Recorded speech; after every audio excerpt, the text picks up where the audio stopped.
Olá, pessoal. Sejam todos bem-vindos a essa apresentação. Eu gostaria de agradecer a presença de todos e principalmente da professora Sandra pelo convite feito através da ANAP para essa apresentação chamada Clima Urbano, Ilhas de Calor e Implicações no Ambiente Construído.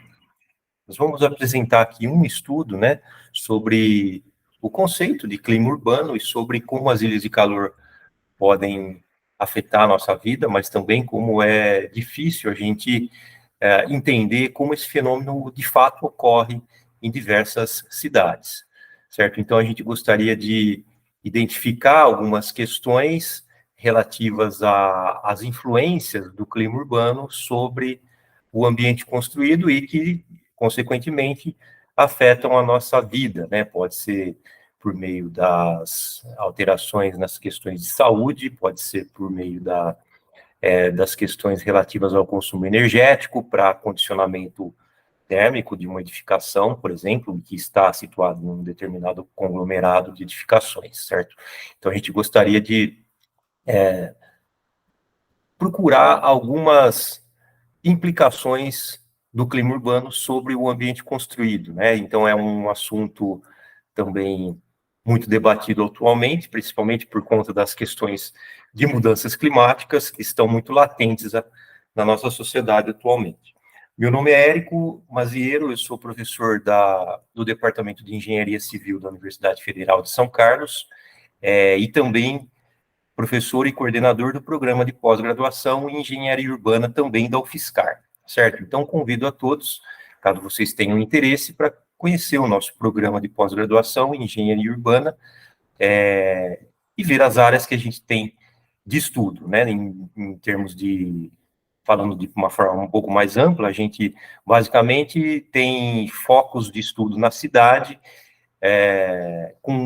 visando 4 áreas principais, né? Que é o urbanismo, os transportes, a geotecnia e o geoprocessamento e o saneamento, tá certo? Então, acho que essa apresentação é só um pedacinho do que a gente faz lá no programa de pós-graduação, e é uma pesquisa que procura quebrar um pouco os paradigmas e os conceitos já pré-estabelecidos que a gente costuma ter, né? Então, acho que a ciência serve justamente para isso, para a gente conseguir avançar e melhorar os conceitos que a gente utiliza, né? E atualizar, né, as formas de gestão de uma cidade. Então, todas essas 4 áreas têm esses mesmos objetivos, só que com, evidentemente, vieses um pouco diferentes uns dos outros.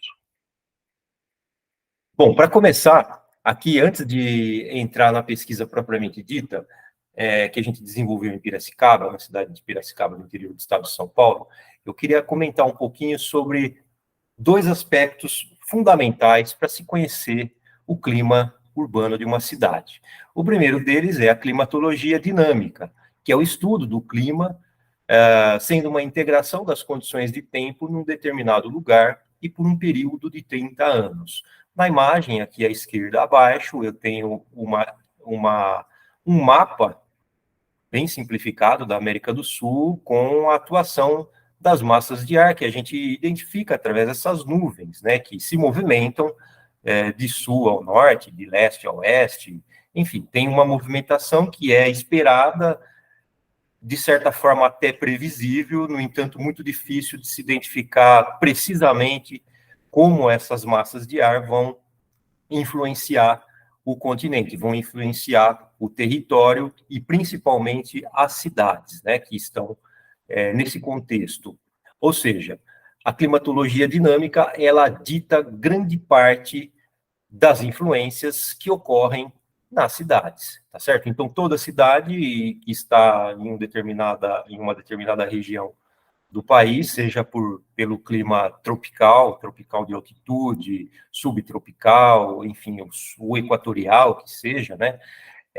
Cada cidade que está situada em uma dessas regiões vai sofrer alguma influência, ou uma influência muito grande, da climatologia dinâmica. Por isso que é bastante importante a gente entender o contexto macroclimático para depois entrar nos efeitos microclimáticos. Então, essa apresentação serve para a gente conseguir identificar quais são as escalas de influência, as escalas de abrangência que um estudo pode ter, que um estudo, principalmente na área de climatologia urbana.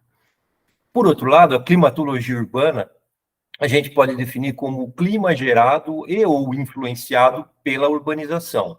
Aborda principalmente os elementos do clima em relação ao espaço urbano. Então, na imagem da direita, embaixo, a gente tem um gráfico bastante conhecido já, né, em que mostra a variação de temperatura num mesmo momento do ambiente rural e do ambiente urbano. Então, nesse caso, se você observar o gráfico, a cidade chega ali acima de 33 graus e no mesmo instante está abaixo de 30, vamos dizer assim, na zona rural. É um gráfico clássico, genérico, evidentemente, não é sempre que ocorre dessa forma, né, o efeito da ilha de calor, mas ele é um indicador das alterações climáticas em nível local. Então, a ilha de calor nada mais é do que uma diferença entre a temperatura do ambiente rural para o ambiente urbano, identificando essa amplitude térmica para saber qual, de fato, é a influência da cidade, do ambiente construído no clima urbano. A gente vive nas cidades, né? Então, a gente, basicamente, há muita gente que vive também na zona rural, mas quem convive em um ambiente extremamente adensado, né, com bastante construção, com bastante veículos, com muita área impermeabilizada, certamente sofre com as consequências, né, da radiação, da irradiação proporcionada pelos materiais construtivos. E isso pode ser expressado, pode ser identificado por ilhas de calor, né? É apenas um aspecto que identifica as características de um clima urbano. Há outros também que a gente poderia estudar e destrinchar, mas esse estudo, esse que eu vou apresentar, ele é mais focado no conceito de ilhas de calor de fato. Então, basicamente, se a gente entender como as massas de ar atuam sobre um território e como o ambiente construído influencia essa dinâmica de variação de temperatura, de umidade, de ventos, a gente consegue identificar como construir ambientes mais agradáveis e mais adequados às condições humanas. De qualquer maneira, ambos os aspectos devem ser considerados em qualquer ação de planejamento urbano, principalmente aqueles que expandem a cidade de modo horizontal, ou planejamento ou ações que vão proporcionar ambientes extremamente adensados, com torres muito elevadas, com áreas impermeabilizadas extensivas, ou seja, todas essas alterações no ambiente construído vão provocar alterações climáticas e trazer consequências para a nossa maneira de viver. Se a gente observar as escalas em que os estudos atuam, certamente a gente precisa considerar esses dois aspectos também, o tempo e o espaço. As duas coisas precisam estar muito definidas, muito claras. Qual é a escala de tempo que eu vou estudar? Pode ser um mês, pode ser um dia, pode ser 30 anos, pode ser uma década, sei lá, que seja. E o espaço? Posso estar estudando um conjunto de cidades, posso estar estudando uma área metropolitana, posso estar estudando um bairro, ou apenas uma quadra desse bairro. Quando se trata de clima urbano, é interessante, é muito importante identificar qual é a escala de abrangência dos fenômenos que eu procuro identificar. Ou seja, o tempo e o espaço são dois aspectos fundamentais em qualquer estudo de clima urbano. E o tempo, na língua portuguesa, a gente pode ter dois significados, o tempo cronológico e o tempo meteorológico. Se a gente focar basicamente no tempo meteorológico, a gente pode definir como o conjunto de valores que, num dado momento e num certo lugar, caracterizam o estado atmosférico. Então, hoje, por exemplo, o tempo pode estar ensolarado, ou pode estar nublado, chuvoso, com altas temperaturas, ou com alta umidade, enfim. Se eu pegar os dados desse instante, eu vou ter um conjunto de valores que vai me definir o tempo naquele instante. Mas ao longo de 30 anos, né, isso forma os aspectos meteorológicos daquela região, né? Forma o clima, a definição do clima daquela região. Por outro lado, as escalas podem ser definidas de três formas, né? Em termos microclimáticos, mesoclimáticos ou macroclimáticos. Quando a gente fala em escala macro, a gente está falando de grandes áreas, de grandes territórios, né? Então, pode ser estado, pode ser um país, pode ser um continente.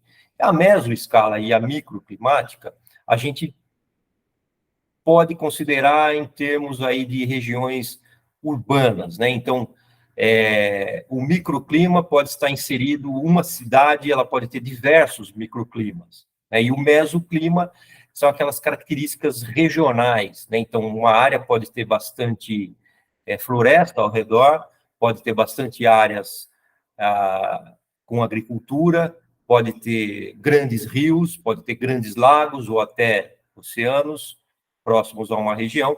Essas características definem os conceitos mesoclimáticos. E a cidade, ela está, por sua vez, inserida nessas questões mesoclimáticas. E aí, a alteração feita dentro das cidades de maneira construtiva vai afetar em termos microclimáticos. Dessa maneira, a gente consegue identificar quais são os fenômenos associados ao tempo e ao espaço, à configuração física e as características da dinâmica climática daquela região. Ou seja, se a gente souber como a dinâmica climática atua, como as massas de ar atuam sobre um determinado território, eu consigo prever quais seriam os efeitos de uma alteração, de uma construção, de uma alteração no meio ambiente, certo? Então, compreender essas duas coisas, o tempo e o espaço de um determinado estudo, é fundamental a gente começar pelos fenômenos físicos que mais estão associados às alterações e às mudanças climáticas. Se a gente observar, por exemplo, cidades como Olinda, por exemplo, com um traçado bastante orgânico, que está se adequando à topografia da região, próximo ao Recife, no estado de Pernambuco, né? Ela é uma cidade que teve origem na colonização do Brasil, e ela tinha uma intenção que era basicamente de observar os possíveis invasores, estar numa posição elevada do território, elevada, ou seja, as questões climáticas certamente não eram um parâmetro absoluto naquele tempo, né? As questões de mobilidade e de transporte por meio de animais, né, com bois ou cavalos, eram mais importantes, então, ou mesmo a pé, né? Ou seja, o traçado ele não precisava ser retilíneo, ele iria se adequando à medida que você conseguiria vencer essa topografia bastante elevada nessa região, para atingir o topo dessa colina, né? No caso de Teresina, que já está numa área mais plana, né? Então você observa um traçado um pouco mais retilíneo, é uma cidade muito mais recente, já planejada, evidentemente você consegue observar o traçado ortogonal dessa cidade. Belo Horizonte também segue um padrão, até vamos dizer, parecido, né? Mas um traçado bastante retilíneo, em um dado momento, no começo do século, mas ela vai se expandindo, né? Não de maneira tão bem planejada como no início do século. Então, ela tem principalmente a área central muito bem definida, com as ruas também num traçado ortogonal, mas à medida que ela vai crescendo, ela vai expandindo horizontalmente as suas fronteiras e acabam gerando diversos tipos de ambientes, diversas configurações urbanas com diversidades sociais, diversidades econômicas e ambientais muito grandes, né, entre uma área e outra. No caso de Brasília, a gente tem um traçado também bastante rigoroso, muito mais voltado à mobilidade de veículos, principalmente, e de pedestre no interior das superquadras aqui. Então, a gente observa um grande eixo, aliás, dois grandes eixos, o eixo monumental e o que eles chamam de eixão, que ficaria aqui no sentido leste-oeste e o eixo monumental norte-sul. Ou seja, a gente, aliás, falei o inverso, né? Norte-sul seriam as asas e o leste-oeste seriam o eixo monumental. Ou seja, a cidade ela foi planejada muito em função da mobilidade, né? E há também alguns aspectos territoriais que definiram esse desenho urbano, como a topografia também, que é um pouco mais plana, relativamente plana, né? Mas há alguns aspectos importantes a se destacar no clima de Brasília, por estar no interior do Brasil, que é uma vegetação de cerrado, então bastante seco, né? Com poucas massas de água próximas que pudessem umidificar aquela região. Então, uma das características, uma das propostas feitas pelo Lúcio Costa na época foi criar o Lago Paranoá para poder umidificar um pouco e criar uma área mais agradável em termos de umidade, né? Então, esse foi também um dos aspectos pelos quais a cidade tem esse formato, porque ela também ela se adequa à topografia em função do Lago Paranoá, que está mais ao sul da cidade, mais a leste da cidade, vamos dizer assim. Então, ó, de qualquer maneira, se a gente observar todos os traçados, todas as configurações urbanas, aqui são 4 exemplos, né? Elas são resultados de decorrências históricas. Então, o tempo define o que vai ser construído. O tempo, eu vou dizer em termos cronológicos, né? A época, a questão cultural, né? As questões de tecnologia estão associadas ao tempo que aquela cidade foi construída. E o espaço é o resultado decorrente daquelas questões que foram consideradas durante a construção dessas cidades. Então, cada cidade se adequa ao seu tempo e ao seu contexto espacial, tá certo? Então, isso que a gente gostaria de mostrar. Às vezes, o clima urbano é um aspecto importante, no caso de Brasília, ela foi, e às vezes não. No caso de Teresina também foi, mas no caso de Olinda, não necessariamente. Se tinha uma outra questão que era mais a prioridade da segurança, da observação do mar, da observação e do acesso até aquelas regiões, tá?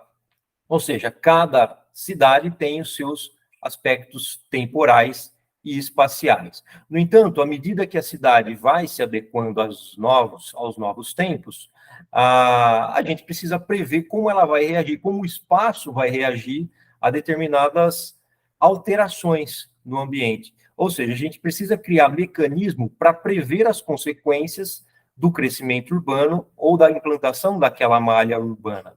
A gente pode prever impactos sobre o saneamento, impactos sobre o trânsito, impactos sobre o meio ambiente ou sobre a qualidade da água, e também a gente pode prever impactos sobre o clima urbano e sobre a qualidade do ar de determinadas regiões, de determinadas cidades, certo? Então, assim, a ciência ela se presta muito a prever quais seriam esses impactos e como mitigá-los, e como entender os fenômenos associados a essas regiões e como a gente auxilia o planejamento urbano de modo a preparar para o futuro uma cidade mais adequada às condições humanas. Então, se a gente destacar aqui quais são as implicações do clima urbano sobre a nossa vida, então eu posso dizer aqui, eu vou destacar alguns apenas, né, os que são mais conhecidos e os mais estudados, são os desequilíbrios ambientais na fauna e na flora. Então, isso se a gente suprime toda a vegetação, evidentemente vai haver um impacto sobre a fauna. Então, as duas coisas estão associadas. Se a gente altera o clima de uma região, de um determinado recorte territorial, certamente a gente vai ter alterações na qualidade da fauna e da flora. A gente também pode ter alterações nos regimes pluviométricos, embora esse assunto seja bastante controverso, a gente tem ainda dúvidas de qual a escala de uma cidade capaz de alterar um regime pluviométrico de uma região, isso é muito controverso, muito difícil de se identificar, tá certo? Mas, de alguma forma, uma região metropolitana como São Paulo, ou como Nova York, ou como uma região próxima aos Grandes Lagos nos Estados Unidos, certamente tiveram alterações nos seus regimes pluviométricos, né? Então, há estudos que comprovam essas alterações, embora eles não sejam totalmente conclusivos, embora ainda haja muito espaço para a ciência avançar sobre esse aspecto, tá certo? Então, precisa ter muito cuidado quando a gente trata de alterações, de mudanças climáticas. Quando a gente fala de mudanças climáticas, a gente pode estar falando em apenas um dos aspectos que definem um clima. No caso, aqui a gente está falando sobre chuva, mas pode ocorrer sobre a temperatura, sobre a umidade do ar. E quando a gente fala em alterações climáticas, é fundamental entender a escala. De que escala nós estamos falando? É a planetária? É o planeta todo? Ou é só um recorte próximo a uma região metropolitana? Próximo a uma região metropolitana, certamente esses parâmetros se alteram completamente. Mas a gente não sabe, a dúvida que resta ainda é como essas áreas, se elas de fato conseguem influenciar o clima em nível global.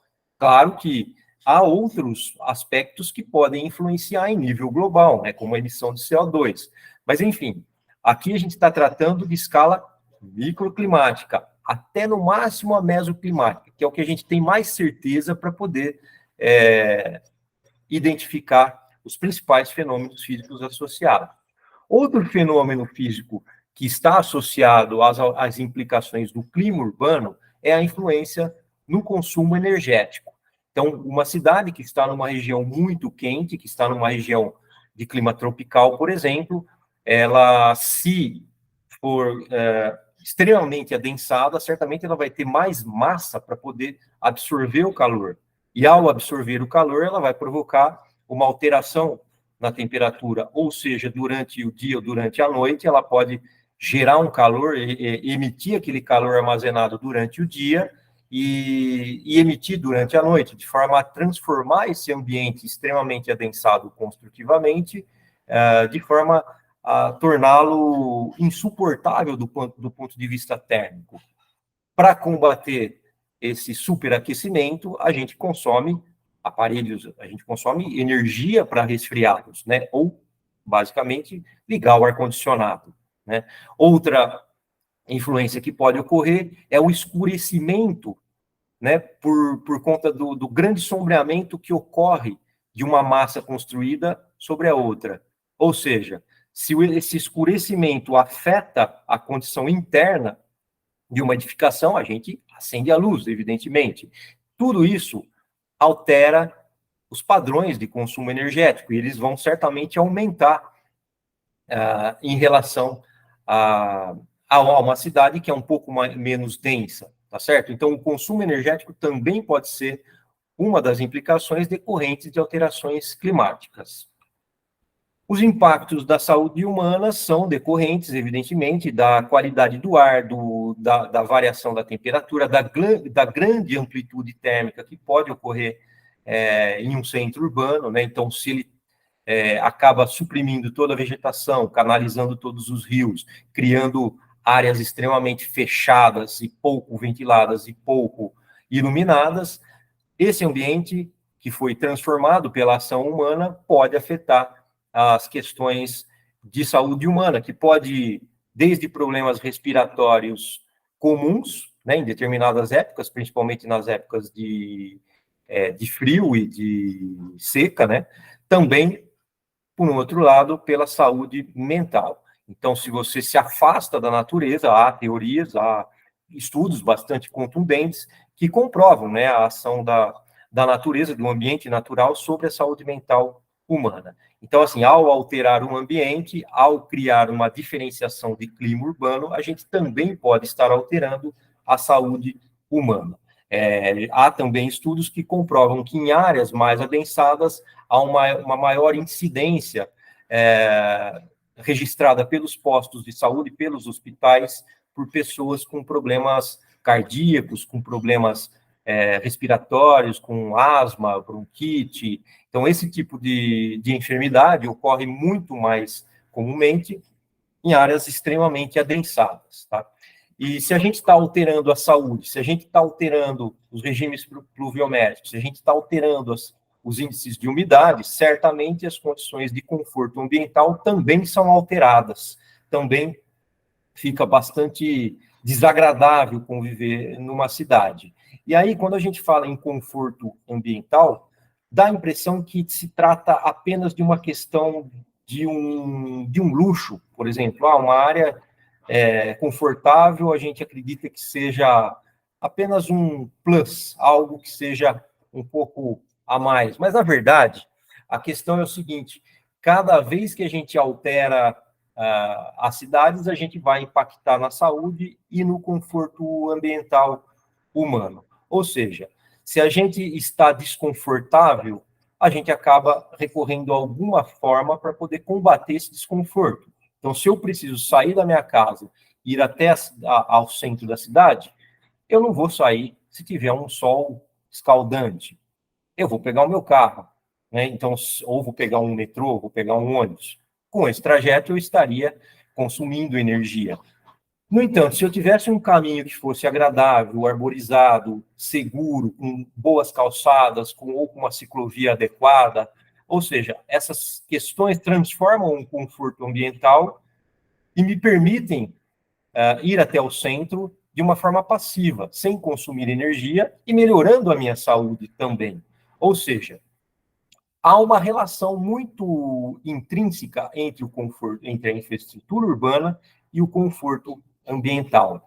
A gente tem aqui no Brasil a NR15, que é a norma regulamentadora do trabalho, que regulamenta todas as condições ambientais para o trabalhador. Então, por exemplo, se você tem trabalhos que são feitos em áreas extremamente quentes, né, como em usinas ou em siderúrgicas, por exemplo, em que o funcionário permanece próximo a fornos, próximo a áreas que geram muito calor, nessa norma regulamentadora ele define qual é o tempo adequado que você pode ficar exposto àquele calor.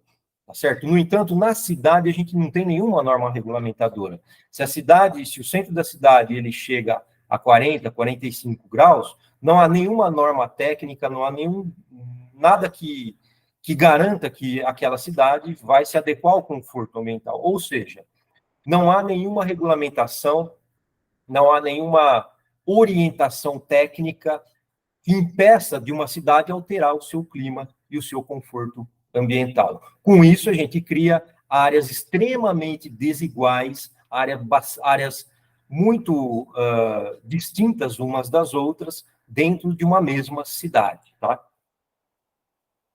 O que pode causar uma ilha de calor, né? Então, retomando aqui o conceito, a ilha de calor, que é um dos principais indicadores da alteração climática de uma cidade, é basicamente uma continha feita num dado momento que define a diferença entre a temperatura urbana para a temperatura rural. De forma geral, durante a noite, de forma bem genérica, falando aqui, durante a noite a temperatura da cidade ela costuma ser mais quente do que a temperatura do ambiente rural, tá? Isso se deve ao acúmulo de calor ocasionado pelas massas construídas daquele centro urbano. Então, você vai identificar essa emissão do calor durante a noite. Parece simples isso, mas esse estudo que eu vou apresentar, ele mostra que não é tão simples assim, tá? Que esse fenômeno é muito mais complexo, envolve muitas outras questões, muitos outros fenômenos físicos que estão associados, que podem estar associados à ocorrência de ilhas de calor. Então, ou seja, se a gente definir aqui que a ilha de calor é decorrente da absorção da radiação solar e o aumento da capacidade de armazenamento de calor, pela retenção da radiação infravermelha, pela incidência da radiação solar e a absorção dessa radiação nas superfícies, que é convertida em calor sensível, também decorrentes das fontes de calor antropogênico, como a movimentação de veículos, como a emissão de calor por máquinas, por indústrias, pela redução da umidade do ar, principalmente pela supressão da vegetação e pela canalização de rios, ou pela grande concentração de edifícios que impede dessa umidade circular por essa região central de uma cidade, pela redução também da velocidade do vento. Então, se você cria muitas barreiras, o vento acaba não dispersando os poluentes, por exemplo, ou não espalhando essa umidade de forma adequada, criando áreas bastante desiguais em termos de umidade, em termos de concentração de vento. Então, há áreas que são muito pouco ventiladas e áreas que são extremamente ventiladas. Esses desequilíbrios provocam também desequilíbrios climáticos. Se a gente observar aqui a cidade de São Paulo, por exemplo, ao seu lado direito, aqui nesse mapa maior, a gente tem a região central, mais avermelhada aí, que representa a área urbana com pouca ou nenhuma vegetação e muita construção, muita área impermeabilizada. E no seu mapa da direita, você vai observar a temperatura dessas superfícies. Então, você observa aqui na região próxima ao centro da cidade, que está aqui a mais avermelhada, a vermelha mais intensa, aqui eu tenho o Rio Tietê e o Rio Tamanduateí. Você tem uma região bastante quente, né? E à medida que ela vai se aproximando das periferias, ela vai ficando mais amena, né? Então, onde há muitos corpos d'água, como na região sul da cidade de São Paulo, você tem uma temperatura muito mais baixa. Ó, observa que você tem a menor temperatura registrada nesse instante, é 23 graus e meio, né, 24 graus, e a mais alta, no mesmo instante, é 31,5, ou até 32 graus. Esse mapa ele foi gerado no final da década de 90, né, mas esse fenômeno ocorre quase praticamente todos os dias na cidade, e 20 anos depois, praticamente mais de 23 anos depois, certamente essa intensidade aumentou, né? Essa diferença de temperatura da área rural para a área urbana, com certeza aumentou, porque a cidade se expandiu em 20 anos, muito mais do que a gente observa aqui, tá certo? Então, a gente tem uma área com bastante infraestrutura na região central, com infraestrutura média na zona oeste, na zona sul, na zona leste, e com estruturas bastante precárias na zona norte e na zona sul, e no extremo leste da cidade. Então, assim, são áreas que ainda restam alguma vegetação, mas mesmo assim possui condições ambientais, condições climáticas muito degradantes, muito ruins de se viver. Mesmo assim, mesmo tendo essas vegetações, fragmentos de vegetação. Para estudar os fenômenos microclimáticos, dois pesquisadores, o Stewart e o professor Tim Oak, da Universidade de British Columbia, no Canadá, desenvolveu um sistema chamado Local Climate Zones, que ele procura estabelecer padrões de ocupação de uma cidade para poder classificar em termos internacionais como aquele aglomerado urbano se comporta em relação ao seu clima predominante. Então, assim, ele criou 10 tipos de ocupação e de A a G de cobertura do solo. Então, a combinação entre os tipos de construção com a cobertura do solo pode me dar uma local climate zone, né, uma zona climática local. Então, aqui tem 3 exemplos, por exemplo. Então, pode ser open mid-rise, aí, nesse caso, que seriam edifícios de média altura, de 4 ou 5 pavimentos, com vegetações espalhadas, um arranjo aberto de edifícios de meia altura, né? E abundância de áreas permeáveis. Então, se você tem esses parâmetros característicos naquele recorte urbano que você quer estudar, você classifica ele como open mid-rise.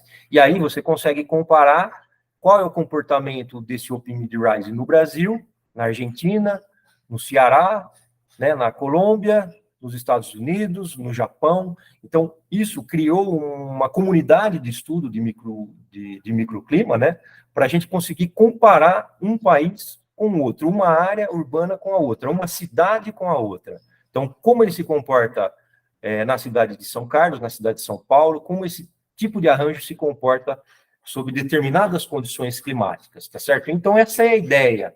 E aqui eu entro no estudo propriamente dito de Piracicaba, em que a gente consegue observar diversas configurações de ocupação. Nesse caso aqui eu tenho o município de Piracicaba, em que eu tenho a região ocupada aqui do município, a área urbana aqui cinza, e aqui nas classes de uso de terra, eu consigo destacar aqui, 45,5% do território é ocupado por cana-de-açúcar, uns 25% de pasto, né? Uns 10% de florestas remanescentes aqui, alguns fragmentos de vegetação, água, 3%, 6% é área urbana, Ou seja, aqui é uma visão muito macro, né? A gente não consegue observar, de fato, como esse território está sendo ocupado, mas ele tem características muito peculiares, né? Uma delas é essa extensa área para cultivo de cana-de-açúcar. E aí, lembra quando eu falei que a ilha de calor é definida pela diferença entre a temperatura da zona rural para a zona urbana? Ou seja, em alguns momentos, você tem esses 45% de área territorial aqui cultivado por cana, com ela bastante verde, bastante de ocupação bastante intensa. Só que no dia seguinte, as máquinas vêm, cortam, e esse território se transforma em um deserto. Então, do dia para a noite, todos esses 45% de área territorial se transforma drasticamente. E quais são os efeitos desse corte de cana, dessa transformação drástica no ambiente urbano, para o clima urbano? Ou seja, se a gente utiliza a ocupação da zona rural como parâmetro para definir o clima urbano, se essa área rural se transforma do dia para a noite, as consequências podem ser drásticas ou até desconhecidas. Ou esse modelo de ilha de calor está fadado ao fracasso, certamente, né? Ou seja, ó, na fase inicial o solo está exposto, na fase final, 3, 4 meses após o corte, a cana já está brotando novamente e ela já cresce aí 3, 4 metros de altura. Imagina o impacto disso sobre a temperatura. Então, se eu medir uma ilha de calor tomando um ponto em uma área rural que está com o solo desocupado, que está com o solo exposto, é uma coisa. Se eu medir a ilha de calor com o solo no mesmo ponto e medir ela com uma massa vegetal, vai ser outra coisa, vai ser diferente. Então, aqui a gente separou 4 áreas de estudo, né, que seriam 2 bairros periféricos, uma área cultivada com cana-de-açúcar e uma área central aqui. Para quem conhece Piracicaba, esse é o Rio Piracicaba, essa é a região central, a Rua do Porto, aqui, bastante conhecida, né, uma região turística.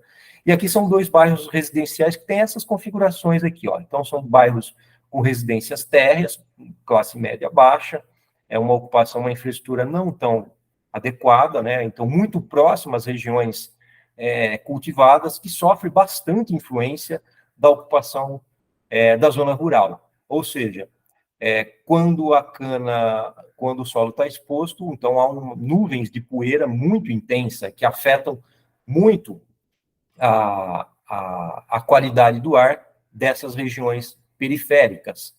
Ou seja, a gente não estudou aqui a poluição atmosférica, né, mas com certeza essa poeira provocada pela movimentação das máquinas, pelo vento passando sobre o solo exposto, certamente afeta a saúde também das pessoas que moram nas periferias. Então, é importante destacar aqui também que estudos de clima urbano normalmente se concentram muito em regiões metropolitanas e em grandes cidades. E são raros os estudos que se concentram em áreas periféricas e de ocupação próximas ao ambiente rural. A gente costuma romantizar que a moradia próxima ao campo é bacana, é saudável, mas nem sempre é assim.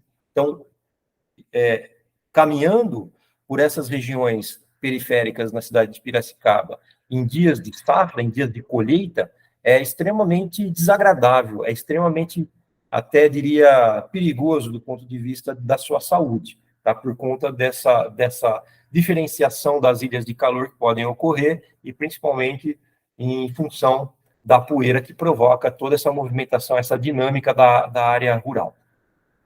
Então, aqui tem os nomes dos bairros, o Rio Piracicaba, a área central, tudo mais. E aqui a gente apresenta os dados. Aqui tem, ao longo de 4 dias, a medição da variação da ilha de calor com o solo exposto, no período pós-colheita. Então, fomos lá, colocamos uma estação meteorológica com medida de temperatura, vento, umidade, radiação e tal. Então, nesse mesmo ponto, eu coletei e medi, comparei com a diferença da temperatura urbana. Ou seja, aqui, ó, no máximo, eu registro diferenças de, no máximo, 4 graus. tá certo? Mas gira em torno aqui, ó, um pouco abaixo de 2, um pouco abaixo de 2 graus, às vezes sobe um pouquinho, mas fica aqui, ó, próximo a 2, de diferença do ambiente rural para o urbano, tá?